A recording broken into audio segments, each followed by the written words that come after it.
m'appelle Jules Guisset, je suis parti 1 an au Brésil. Je m'appelle Arnaud Germoni, je suis parti 6 mois aux États-Unis et 6 mois en Colombie. Je m'appelle Elia, j'étais en 3A en Suède au premier semestre et là du coup je vais vous parler de l'Argentine plutôt, à Buenos Aires.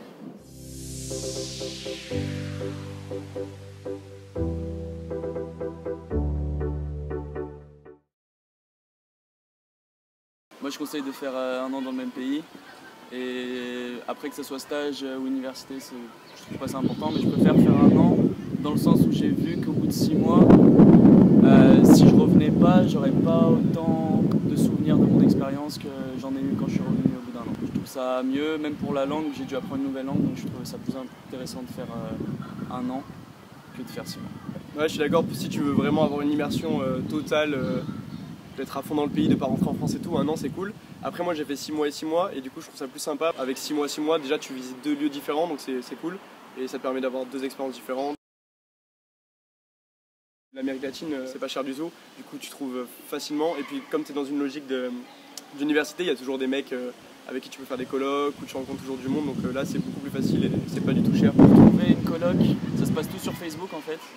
Quand tu arrives au Brésil, du coup c'est un peu galère au début, tu connais pas machin, il faut visiter pas mal de trucs et souvent ça ressemble pas trop en photo. Mais une fois que tu as capté le délire, en vrai c'est pas trop compliqué, du coup après j'ai trouvé assez facilement. Les prix effectivement, ouais, à Sao Paulo c'est peut-être un peu plus cher que dans le reste du Brésil parce que capitale économique machin. Mais pour 300 € au maximum tu t'en sors bien. J'avais trouvé une super coloc. Après c'est marrant parce que c'est des grosses colocs, on était 30 dans ma coloc. Jacuzzi, piscine, jacuzzi, rooftop, tout ce qu'il faut. Quand je suis arrivée, 1 euro valait 50 pesos et la vie est vraiment pas chère. Enfin, elle est pas chère pour nous Européens, malheureusement pour les Argentins. Enfin, du coup, on vit très bien. Il y a beaucoup de choses que, enfin oui, voilà, tout nous semble peu cher, mais au final, en fait, c'est peu cher. Mais comme tout, tu penses que ça y est, c'est la fête. Du coup, tu fais plein de trucs et au bout d'un moment, tu te retrouves. J'étais 1 an au Brésil, je voulais bien faire à fond le Brésil, qui est quand même assez grand. Du coup, je suis content parce que j'ai surtout profité des vacances pour voyager. Après, c'était galère de voyager sur 3 jours pour aller loin, par exemple. Du coup, on allait souvent sur le littoral ou quoi. Mais du coup, quand on avait des vacances, j'ai pu faire 2-3 road trips sympas. Donc, je suis parti en bus dans le nord, dans le nord-est, tout ça, c'était super cool. En autre pays d'Amérique du Sud, j'ai pu aller les voir en Colombie, donc super sympa. Et j'ai réussi à faire l'Argentine aussi, en faisant Iguaçu et après Buenos Aires. L'avantage de l'Amérique latine, c'est ça, c'est que tu prends des bus de 7, 10 heures, 12 heures, mais ça coûte 5-10 € et tu es dans des paysages de fou, quoi. Et la Colombie, pour ça, c'est ça qui était trop bien, c'est un peu ce qui a motivé le choix. C'est qu'en Colombie, tu pars de Bogota, qui est pas super, on en reparlera peut-être, mais par contre de Bogota, tu peux prendre des bus de 7 heures et tu es dans les Caraïbes, tu peux aller à la montagne, tu peux aller sur les pays limitrophes et tout, enfin c'est vraiment trop cool. Un des seuls problèmes pour voyager, c'est que les avions, c'est pas donné du tout si tu compares à l'Europe. Parce que dès que tu veux voyager un peu loin, c'est du 3 heures d'avion minimum. En gros, un billet d'avion entre 2 pays un peu cool d'Amérique latine, c'est 300 €, 400 € quoi, dans ces eaux-là. Pas non plus donné. Buenos Aires, c'est relativement bien placé pour voyager. C'est de là que partent tous les vols internationaux ou nationaux. Du coup, j'ai pu voyager dans toute l'Argentine, donc en Patagonie, vers le Chili, donc vers Mendoza, dans le nord, vers les chutes d'Iguaçu, au milieu. Enfin, vraiment, c'est trop cool. Je suis arrivé dans un pays où je parlais pas la langue du tout, donc tu comprends rien. Ouais, tu comprends rien du tout. Du coup, c'est un peu galère. Après, les élèves étaient super cool à la fac parce que dès le premier jour, j'ai dit que j'étais international, machin. Du coup, ils sont tous venus me voir, ils commencent à te parler en anglais, ils essaient de t'intégrer, ils t'envoient les cours, pas de soucis. Pour ce qui est du reste, s'intégrer dans la ville, non, c'est pas trop compliqué. Une fois que tu maîtrises la langue, c'est quand même plus facile. C'est beaucoup plus simple, je pense, de s'intégrer dans des pays d'Amérique du Sud qu'en Europe, par exemple. Dès que tu arrives, tu es direct dans le mood. Par contre, j'ai eu une expérience un peu différente, c'est qu'en Colombie, par exemple, la fac où on était, nous c'était une fac privée, donc c'était l'université de Los Andes. Et en gros, on s'attendait pas du tout, mais c'était une des meilleures universités de Colombie.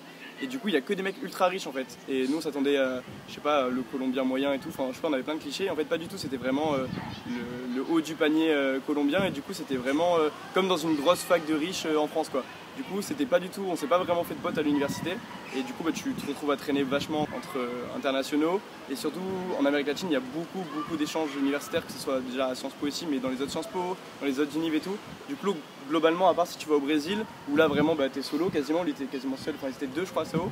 Mais nous, dès qu'on arrivait, on avait déjà 5 mecs de Sciences Po X qui étaient là, on a retrouvé d'autres personnes, nanana. Du coup t'es jamais vraiment seul, donc l'intégration elle se fait mais différemment. Elle se fait par les internationaux, par les gens que tu connais, donc tu traînes malheureusement, entre guillemets au début, vachement avec des Français, etc.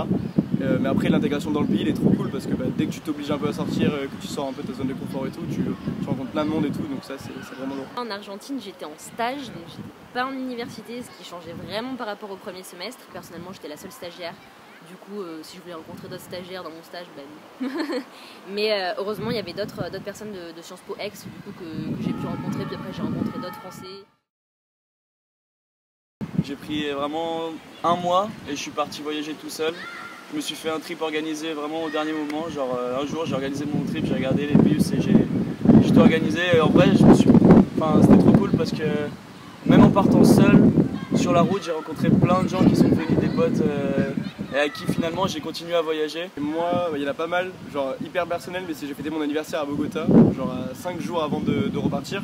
Et je suis allé au Brésil juste après, et ça aussi c'était trop cool le Brésil du coup parce que tu te retrouves avec tous les potes et tout. Et donc 5 jours avant de partir, on a loué une finca, c'est une maison de campagne. Il y avait tous les gens qu'on a rencontrés en fait, donc tous les Colombiens qu'on a rencontrés, tous les Français, les internationaux, les potes qui sont venus. Il y avait des mecs de Sciences Po avec Lucas, Max, tout ça qui sont venus.